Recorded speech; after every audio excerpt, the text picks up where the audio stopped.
우리 성도님들에게도 다 이름이 있으실 텐데 그 이름에는 어떠한 뜻이 담겨져 있으십니까? 그리고 지금 살아보니 그 이름대로 여러분 잘 사셨습니까? 아까 일부 때는 옆에서 아니요라고 엄청 크게 얘기하시더라고요. 그래서 깜짝 놀랐습니다. 예전에 이제 여자분들은 좀 안타깝게도 뭐 말자, 영자, 숙자, 뭐 일자, 이자, 삼자 뭐 이렇게 약간 이렇게 하기도 했는데 남자들 같은 경우는 뭐 대성, 뭐 꼭 잘 되라 뭐 이렇게 막 하면서 뭔가 어쨌든 그 이름에 대단한 의미를 두고자 했죠. 성경에 나오는 이름도 그렇습니다. 제가 작년에 그 설교했던 레아의 자녀들 르우벤부터 시작해서 유다에 이르는 4명의 자녀들의 이름에 바로 그 레아의 신앙 고백이 담겨져 있었죠.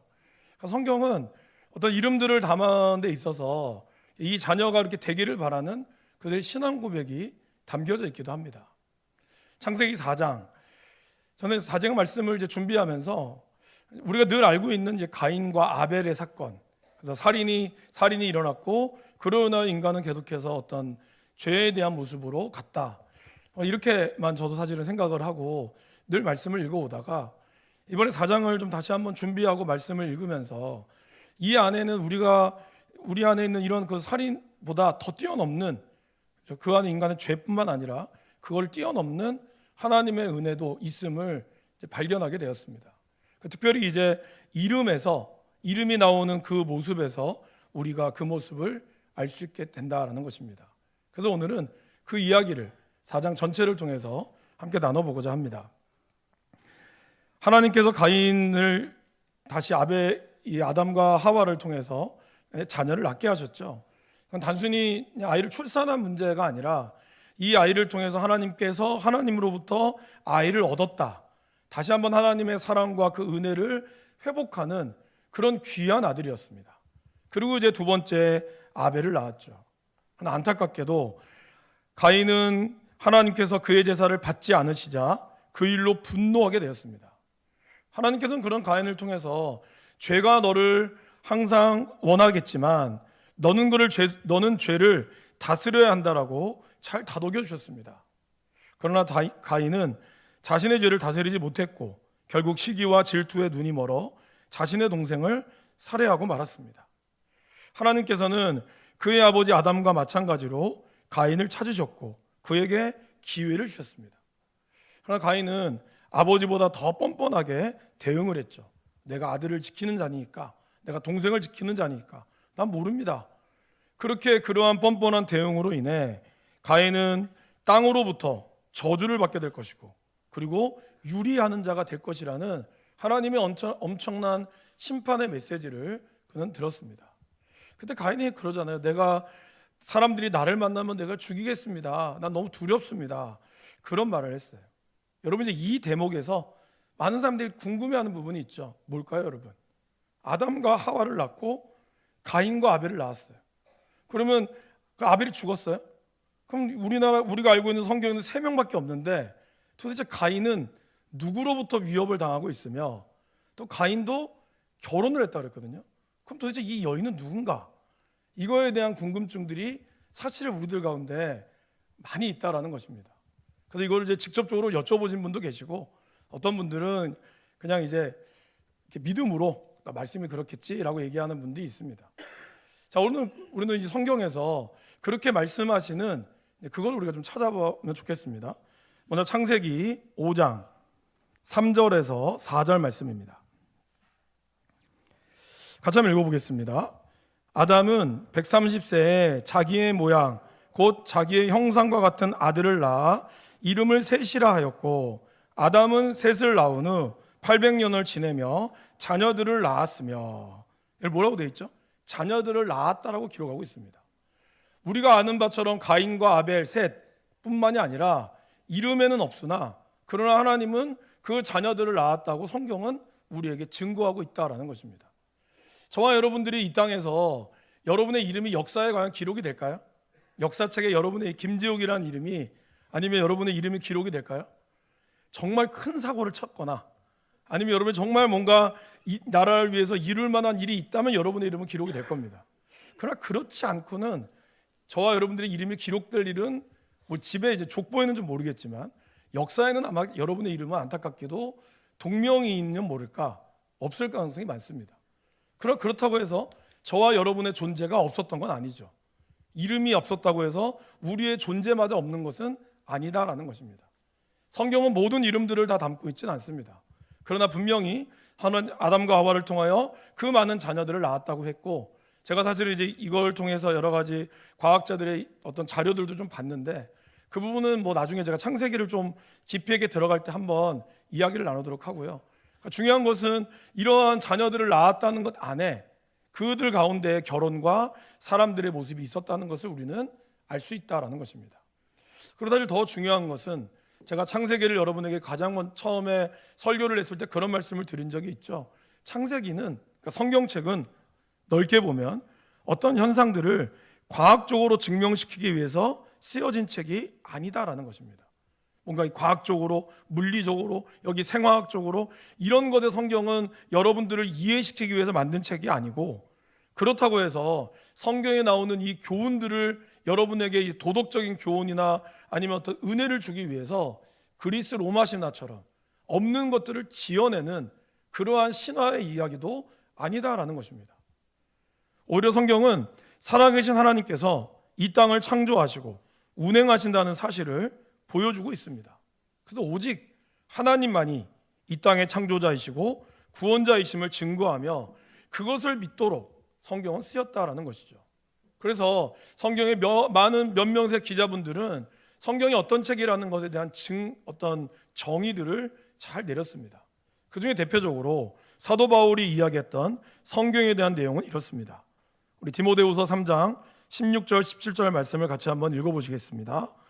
모든 성경은 하나님의 감동으로 낸 것으로 교훈과 책망과 바르게 함과 의로 교육하기에 유익하니 이는 하나님의 사람으로 온전하게 하며 모든 선한 일을 행할 능력을 갖추게 하려 함이라. 성경은 하나님의 감동으로 되었다라고 전제하고 있습니다. 그리고 이 성경이 추구하는 바로 하나님의 사람이 온전하게 세워져야 된다는 것을 말씀하고 있다라는 것이죠. 또한 베드로 사도도 우리가 이 말씀을 읽을 때, 그리고 이 말씀을 해석할 때 어떻게 해야 되는 것임을 우리에게 보여줍니다. 베드로후서 1장 말씀을 같이 한번 읽어보겠습니다. 먼저 알 것은 성경의 모든 예언은 사사로이 풀 것이 아니니 예언은 언제든지 사람의 뜻으로 낸 것이 아니요 오직 성령의 감동하심을 받은 사람들이 하나님께 받아 말한 것임이라. 성경의 예언은 사사로이 풀면 안 된다는 것이죠. 내 임의대로, 내 필요한 대로 푸는 것이 아니라 이 안에는 성령의 감동하심을 받는 그 사건들이 있을 때 하나님의 말씀이 이렇게 풀어지고 나아간다라는 것입니다. 그러기에 저뿐만 아니라 많은 설교자들이 또 말씀을 준비하는 사람들이 이 본문 하나의 말씀을 가지고 오랫동안 기도하고 오랫동안 지혜를 구하는 겁니다. 물론 많은 주석집이라든지 뛰어난 학자들의 이야기를 참고하죠. 그러나 그것만으로는 되지 않기에 하나님의 은혜를 구한다라는 것입니다. 그러기에 여러분, 이 말씀을 또 듣고 또 이 설교를 듣는 저와 여러분들이 하나님의 말씀이 이해가 되어지지 않을 수도 있습니다. 어렵게 느껴질 수도 있고, 때로는 오늘 이 창세기의 말씀처럼 과연 이게 진짜 그럴까? 거짓말 아니야? 이렇게 생각하실 수도 있습니다. 그러나 그렇게 접근하기보다는 여러분들이 이제 이 말씀을 들을 때는 하나님, 이 말씀을 내가 이해할 수 있는 지혜의 마음을 달라고 좀 기도하시면 좋겠습니다. 그때 성령께서 여러분에게 이 말씀을 보이게 하실 것입니다. 여러분의 인생도 그렇지 않습니까? 내가 내 인생을 살았을 때 누구에게 내 인생을 이야기하면 이해가 되어지지 않는 일들이 있죠. 왜 저 남자랑 결혼했을까? 왜 저 여자랑 결혼했을까? 왜 이렇게 됐을까? 왜 우리 아이는 이렇게 될까? 우리 분명히 똑같은 시대에 태어났고 했음에도 불구하고 왜 이런 일이 일어날 수 있을까? 그거는 우리의 과학적으로 증명이 될 수 있을까요? 뭔가 물리적으로 DNA 염기색체를 통해서 발견될 수 있을까요? 다 알 수 없다는 것이죠. 마찬가지입니다. 성경도 우리가 하나님의 말씀을 다 이해할 수 없기 때문에, 그러나 우리가 하나님께 지혜를 달라고 하면 하나님은 우리에게 말씀 가운데서 보여주신다라는 것입니다. 자, 다시 한번 우리 말씀으로 돌아오시면, 이제 이렇게 가인은 1절에서 하나님으로부터 말미암아 득남하였던 가인이었으나 그가 그의 동생을 죽임으로 하나님은 그 예배를 받지 않으심으로 말미암아 그는 불행하게 떠돌이 인생이 되었습니다. 끝까지 자신의 죄를 인정하지 않았고 살 길에만 급급한 이러한 가인, 내가 떠나서 유리하는 자가 될 것입니다. 그래서 두려움에 떨었던 그 가인에게도 하나님은 긍휼의 손길을 베푸셨습니다. 그래서 너를 만나는 자마다, 너를 죽이는 자는 벌을 7배나 받을 것을 하나님이 약속하시고 징표를 주었습니다. 그러나 그런 긍휼하신 하나님의 마음과 보호에도 불구하고 가인은 어떻게 됐을까요? 4장 16절에 보면 가인이 여호와 앞을 떠났다라고 얘기합니다. 바로 하나님의 자비와 은총에도 불구하고 하나님을 떠나며 유리하는 인생, 놋 땅에 거주했다라고 표현합니다. 여기서 이 놋이라고 하는 걸 여러분 성경책 갖고 계시면 번호가 적혀 있으실 겁니다. 그 번호를 따라 왼쪽이든지 오른쪽으로 쭉 내려가면 유리함이라고 되어 있죠. 그러니까 떠돌아 다녔다라는 뜻이에요. 바로 하나님을 떠난 인생, 그 인생은 결국에는 떠돌이 인생이밖에 될 수 없음을 성경은 보여줍니다. 여러분, 우리는 안타깝게도 예수님을 같이 잘 믿다가 지금 여러분 곁에 안 계신 분들이 있을 거라고 생각합니다. 그래서 이리저리 방황하며 나아가는 분들이 계십니다. 그러나 또한 우리도 이 교회 이 자리에 있지만 사실은 우리 모두도 가인처럼 잠재적인 살인자의 가능성을 가지고 있음을 기억해야 합니다. 우리가 말과 행동으로 얼마든지 우리는 사람을 죽일 수가 있고 얼마든지 우리 안에 있는 시기와 질투는 다른 사람을 해할 수 있는 그런 모습이 있다라는 것입니다. 그럴 때 하나님은 어떻게 하실까요? 우리를 부르신다는 거예요. 어디 있느냐? 그리고 그 기회를 우리는 붙잡아야 합니다. 그 기회 가운데 회개의 자리로 나와야 하고 용서의 자리로 나와야 한다는 것이죠. 그러면 우리는 우리의 죄를 자백하면 주는 미쁘시고 의로우사 우리를 모든 불의에서 깨끗하게 하신다고 약속하셨다라는 것입니다. 그런데 그것이 없이, 그러한 우리의 자백이 없이 어물쩍하고 넘어가 버린다면 어떻게 될까요? 어떻게 되는 그 사건이 바로 4장 16절부터 24절까지에 나와 있습니다. 하나님을 떠난 사람은 그 마음에 공허함이 있을 수밖에 없습니다. 그러기에 사람들은 무엇인가를 자꾸 이루려고 하고 채우려고 하는 거죠. 가인이 가장 먼저 떠났을 때 그는 무엇으로 채우려고 했을까요? 한 여인으로 채우려고 했습니다. 그래서 그는 한 여인을 만났고 그와 임신하여 에녹을 낳았습니다. 그리고 그는 그 다음에 뭐 했죠? 성을 쌓았습니다. 성을 계속해서 쌓았다라는 뜻입니다. 여러분, 성을 쌓았다라는 것은 뭘까요? 자신의 성을 쌓았다는 것은 무엇인가 자신을 보호하고자 하는 보호막을 만들었다는 뜻이에요. 저와 여러분들도 보이지 않는 울타리들이 다 있죠. 이 정도까지는 침범하지 않기를. 우리는 모두 그런 마음들이 있습니다. 그리고 우리만의 성들을 쌓아 나가려고 합니다. 그리고 그 성을 통해서 그 성을 크게 지으면 지을수록 우리는 그것에 뭔가를 더하려고 하는 거죠. 가인은 하나님으로부터 예배했지만 그 예배에 실패했어요. 그리고 그는 또 다른 예배들을 찾습니다. 에녹이라는 이름의 뜻이 봉헌하다는 뜻이거든요. 성을 쌓고 그는 뭔가를 봉헌했어요. 그는 어딘가에 봉헌하기를 원했어요. 뭘 봉헌했을까요? 자기 자신을 높였다는 거예요. 곧 자신의 아들의 이름을 따서 성을 쌓았다. 이것은 곧 자신의 이름을 드러내기를 원하는 가인의 그런 죄된 습성을 보여줍니다. 그리고 그렇게 성을 쌓으며 그들은 가인의 자손으로 하여금 도시의 문명이 세워지게 했고, 그리고 아벨에 의한 양치기에서 목축업으로 발전했습니다. 20절에 보시면 아다는 야발을 낳았으니 그는 장막에 거주하며 가축을 치는 자의 조상이 되었다라고 얘기합니다. 아벨은 양을 쳤죠. 그리고 아벨에 이은 그 또 가인의 후손들은 양뿐만 아니라 다른 많은 목축업들을 이용해서 목축업의 조상이 되었습니다. 그뿐만이 아니죠. 21절에 그의 아우의 이름은 유발인데 그는 수금과 통소, 바로 음악을 개발했다는 겁니다. 그리고 또 22절에는 두발가인을 낳았는데 그는 구리와 쇠로 여러 가지 기구를 만드는 광물을 통해서 인류의 발전에 엄청난 기여를 했다라는 것입니다. 근데 여기서 참 궁금한 게 있죠, 여러분. 아니 왜 이렇게 하나님을 버린 인생들에게 왜 하나님은 이렇게 문명이 발달하도록 허락하셨을까? 제가 이제 아주 철이 없을 때 저희 교회 옆에 노래방이 있었거든요. 그럼 우리 그때는 중고등부 예배가 9시였어요. 근데 이 노래방이 아침부터 열었어요. 그러니까 이 친구들이 예배는 안 드리고 노래방을 먼저 갔다 오는 거예요. 그래서 제가 그 예배 시간에 항상 기도했습니다. 주님, 저 노래방 기계가 박살나게 해주셔가지고 저 인간들이 다 하나님 믿게 다 예수님 앞으로 나오게 해달라고 간절히 기도했으나 노래방 기계가 한 번도 부서진 적이 없어요. 매주마다 새로운 노래 들어왔다고 막 가요. 우리 그런 생각 하잖아요. 좀 예수 믿는 사람들이 잘 되고 예수 안 믿는 인간들이 좀 안 돼야 뭔가 예수를 그래서 예수 믿는 사람이 잘 되니까 예수를 믿어야 됩니다. 당당하게 이야기할 수 있는데 어떨 때는 예수를 믿는 우리 집안보다 예수를 안 믿는 우리 친척집이 더 잘 살아요. 그래서 너는 예수 믿는데 왜 그러냐? 그 말 들으면 자존심이 막 상해요. 그런 마음들이 우리 가운데 있다라는 거죠. 그럴 수 있다라는 겁니다.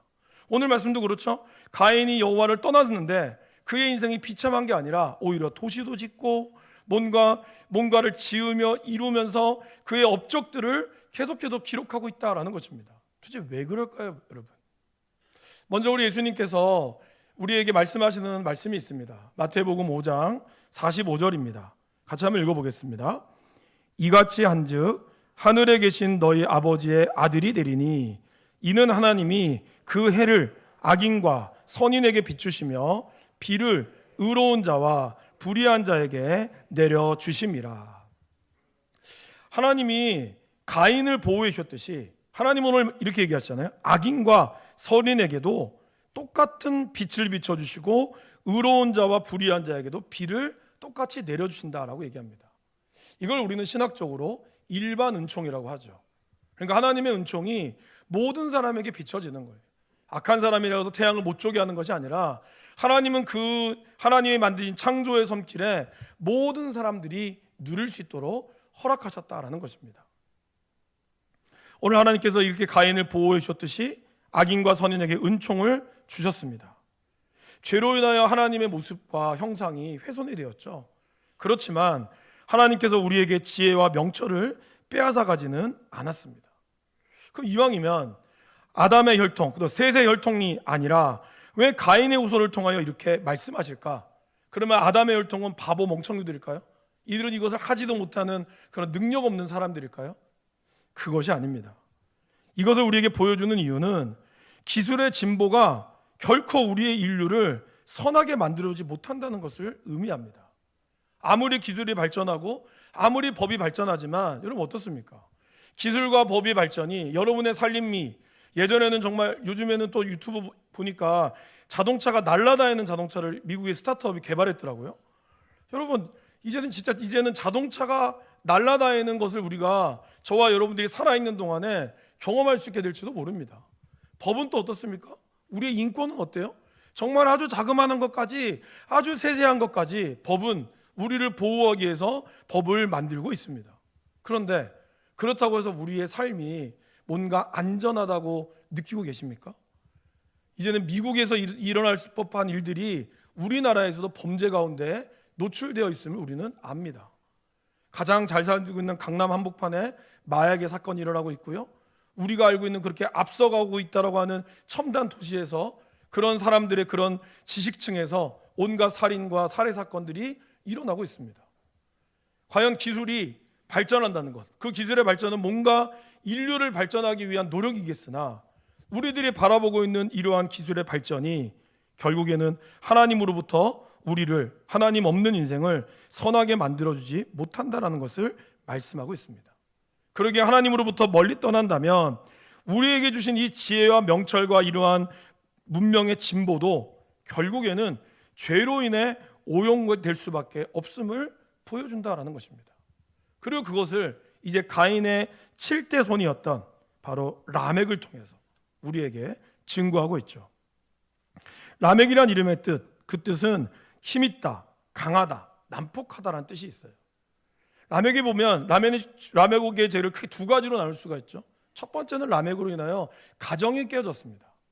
여러분 하나님께서는 한 여자와 한 남자를 통해서 그 둘이 한 몸을 이루어 가정을 이루라고 말씀을 드렸습니다. 여러분 한 몸을 이룬다 이 뜻은 무엇을 뜻하는지 아십니까? 제가 수요예배 때도 한번 말씀을 드렸는데요. 이 종이를 반으로 잘랐을 때 이 종이에 풀칠을 해가지고 여기다가 딱 붙인다는 걸 뜻해요. 그럼 여러분 이거를 이 서로 양쪽의 종이가 상하지 않고 이 종이를 뗄 수 있으세요? 절대로 못 뗍니다. 풀이 딱 붙어있는 상태에서는요, 굳어있는 상태에서는 아무리 이거를 살살살 떼려고 해서 붙이려고 해도 떼려고 해도 안 돼요. 반드시 어느 한쪽의 종이가 찢어지거나 온전하지 못한 형태가 됩니다. 하나님이 우리에게 결혼을 말씀하신 것은 바로 그걸 얘기하는 거예요. 합한다는 것은 두 부부가 첫날 밤을 보내서 이제 당신은 내 부인이다, 이런 뜻이 아니에요. 한 여자와 한 남자가 인격으로 만나서 그 둘이 합하여 온전한 한 몸을 이룬다라는 것을 뜻하죠. 그러기에 단순히 어떤 육체적인 욕정을 뛰어넘는 것입니다. 그런데 오늘 라멕은 그에게 두 명의 여인이 있다라는 것을 말했습니다. 그의 강하고 능력 있으므로 그는 그 능력을 두 아내를 맞이하는 데 사용했다라는 것입니다. 바로 하나님이 창조하신 일부 일처제의 결혼을 일부 다처제로 만들었습니다. 그로 인하여 그 죄가 바로 가정의 진정한 의미를 깨뜨리고 말았다라는 것입니다. 또한 라멕의 죄는 여기서 그치지 않았습니다. 라멕도 어떻게 했죠? 가인과 같이 살인을 했어요. 그런데 가인은 자신이 살인한 거에 대해서 회개하지는 않았습니다. 그러나 그는 이렇게 얘기했죠. 하나님의 심판에 두려움을 떨었습니다. 그래서 하나님은 그의 심판을 보고 가인을 죽인 자에게는 7배의 하나님 보호하심을 약속하셨어요. 근데 라멕은 오늘 23절과 24절에 이렇게 고백을 하고 있는데, 제가 이제 이 말씀을 좀 더 쉽게 말씀을 한번 풀어서 여러분에게 들려드리도록 하겠습니다. 라멕이 아내들에게 말했다. 아다와 실라, 내 말을 들으라. 라멕의 아내들아, 내 말을 들어라. 단지 나를 다치게 한 것 때문에 나를 다치게 한 사람을 죽였다. 또한 나를 상처나게 한 아이를 나는 죽였다. 가인을 위해서 7번 복수했다면 라멕에게는 77번을 복수하리라. 그는 가인을 향한 하나님의 배려, 그거 안 된다는 거예요. 나는 77배의 보상을 받아야 나는 직성이 풀린다, 이 뜻이라는 거죠. 여러분, 우리 어떻습니까? 사실 이 시대를 바라보면서 하나님이 없는 사람의 삶들을 가만히 보면 정말 열심히 일합니다. 예수 믿는 분들도 열심히 일하지만 정말 열심히 일하는 분들이 많아요. 자기의 어떤 재산을 위해서, 그리고 때로는 이 지긋지긋한 가난을 이겨보려고 그렇게 해서 정말 악착같이 투잡, 쓰리잡 뛰는 분들이 많이 있습니다. 생존을 위해서 때로는 어디 놀러 가기 위해서 먹고 안 입고 안 참고 해요. 그러면서 그들은 정당한 대가를 항상 받으려고 하죠. 요즘에 우리 청소년들이나 청년들이 그렇습니다. 잘못되지 않았죠. 정말 그들이 열심히 대가만큼 받아야 되는 게 맞습니다. 그러다 보니까 지극히 개인적이죠. 남에게 폐를 끼치지도 않고 남에게 피해를 받지 않으려고 합니다. 근데 문제는 어디서 나올까요? 남에게 폐를 안 끼치는 것도 좋지만 내가 조금이라도 손해를 본다고 하면 나는 절대로 가만히 있지 않는 거예요. 바로 인터넷에 올리고 바로 사진에 올려서 나의 억울함을 이야기합니다. 라멕과 똑같다는 거예요. 왜 똑같은지 아세요, 여러분? 오늘 라멕의 내용을 다시 한번 보세요. 라멕이 왜 사람을 죽였죠? 단지 나를 다치게 한 것 때문에. 그 다음 구절이 사실은 더 우리가 좀 놀랄 수밖에 없습니다. 여기 보면 이렇게 나오죠. 소년을 죽였도다. 나의 상함, 나를 배임으로 말미암아. 여기서 나타나는 히브리어 소년은 10대 이하를 뜻합니다. 그럼 여러분, 10대 이하의 아이가 과연 라멕을 어떻게 했을까요? 저는 이걸 좀 상상을 해봤어요. 이 아이가 정말 아무것도 모르는 아이들이 정말 라멕을 죽이려고 달려들었을까요? 그렇다기보다는 그냥 뭣도 모르고 장난을 치다가 그 옆에 있는 라멕이 상처를 받을 수 있다고 생각합니다. 근데 문제는 이 자그마한 아이의, 심지어 제가 태아라고 얘기하기도 하거든요. 그러니까 아주 작고 보잘것없는 이 아이로 인하여서도 이 작은 일에도 상처를 참을 수가 없는 거예요. 지금 우리 시대가 어떻습니까? 조그만한 상처를 받아도 절대로 가만히 있으려고 하지 않습니다. 내가 남에게 피해를 입지 않았듯이 너도 나한테 아주 자그마한 불공정을 이야기합니다. 그리고 조금이라도 손해보면 바로 클레임을 겁니다. 심지어는 밥을 실컷 다 먹고 나서 짜다, 보상해달라, 이렇게 얘기해서 안 하면은 인터넷에 올리겠다. 그래서 울며 겨자 먹기로 몇천 원 되는 밥값을 지불해야 되는 이러한 시대를 우리는 살아가고 있어요. 교회 안에서도 아주 조그마한 상처로 우리는 섭섭마귀가 들어서 우리의 상처로 인하여 나 교회 떠나겠다고, 나 안 믿겠다고, 그런 분들이 우리 가운데 있다라는 거죠. 자기는 그렇게 힘 있는 사람은 그 힘을 이용해서 자기의 복수를 감당하죠. 여러분, 이 시대가 바로 라멕이 이야기하는 시대라는 것입니다. 그렇다면 그렇게 해서 우리가 복수하고 그렇게 해서 남을 밟아 누리고 그러면 나는 과연 마음이 평안할까요? 그렇게 해서 복수하면 시원할까요? 안타깝게도 그러지 않는다는 거예요. 그러기에 거기에 문제가 있다라는 것입니다. 라멕은 나를 위하여 두신 7배의 법도 약하다는 거예요. 내가 이렇게 조그만 당한 상처는 이런 7배는 되어야 이렇게 가능하다라고. 그러기에 하나님 없이 자기 열심으로 살아가는 인생은 바로 잔인하고 잔혹하고 어린아이까지 아무렇지도 않게 죽이는. 왜? 나 상처받았으니까. 아무리 애라도 상처받으면 죽어야지. 이것이 이 라멕의 모습에서 우리에게 보여준다라는 것입니다. 그래서 예수님은 이렇게 말씀하신 거예요. 한 번 용서해도 심지어 3번까지는 탈무드는 용서하라고 했으나 베드로는 더 했잖아요. 주님 7번까지 용서하면 될까요? 예수님 뭐라고 그랬죠? 7번씩 70번을 해야 된다고. 바로 예수님의 그 사랑은 7배의 벌이 아니라 77배의 벌이 아니라 70번씩 7번이라도 그렇게 하나님의 용서는, 우리를 향한 용서는 끊임없다라는 것을 말씀하고 있다라는 것입니다. 그러나 그걸 떠난 죄는 바로 이렇게 잔인하고 비참하고 자신의 심판들을, 자기의 마음을, 하나님을 떠난 하나님의 인생의 모습은 멋지고 화려해서 그 힘으로 다른 사람을 누르는 그것을 할지는 모릅니다. 그러나 그 끝은 비참하고 결국 하나님의 심판대 앞에 그들의 힘은 아무것도 얻지 못할 거다라는 것입니다. 가인은 엄청난 문명을 세웠으나 아무도 이 문명을 기억하지 않습니다. 오히려 그들의 문명은 새로운 문명 위에 무참하게 무너집니다. 바로 자신의 업적을 쌓으려 했던 인간의 끝은 그렇다라는 것이죠. 마이웨이를 불렀던 시나트라 잘 아시죠? And now the end is near. 여기까지 하겠습니다. 잘 몰라가지고. 그래서 It is my way 막 하잖아요. 이 사람이 참 대단하신 분이더라고요. 시나트라를 이렇게 검색하면 이렇게 위키 쭉 나오면 음악가, 그리고 영화에도 출연해서 굉장한 영화의 히트를 쳤고요. 그리고 그의 어머니가 이제 미국의 민주당원이었죠. 그래서 어머니의 영향을 받아서 그가 민주당의 당원으로서, 그리고 그 당시에 있었던 가장 잘 나갔던 대통령 존 F 케네디와도 매우 친분이 있는 사람이었습니다. 그러니까 정재계에 있어서 이 시나트라는 굉장한 영향력을 미쳤던 사람이라고 알려져 있고, 아마 여러분들은 마이웨이라고 하는 노래를, 특별히 남자분들은 한 번쯤은 들어보셨거나 아니면 그것이 자기의 노래방 가서 그거를 부르신 분도 계실 거라고 생각합니다. 그렇게 화려한 삶을 통해서 불렀으나 사실은 시나트라는 마피아와 연루가 되어 있었고, 가장 확실한 사실은 그는 온갖 불륜과 성적 스캔들과 성추물로 인하여 그의 인생은 비참했다라는 것이죠. 그는 마이웨이를 불렀으나 그 아들의 증언에 따르면 자기 아버지가 제일 부르고 싶지 않았던 노래가 마이웨이였다고 합니다. 왜? 너무 이기적이라는 거예요. 내 길을 걸어가는 그 길이.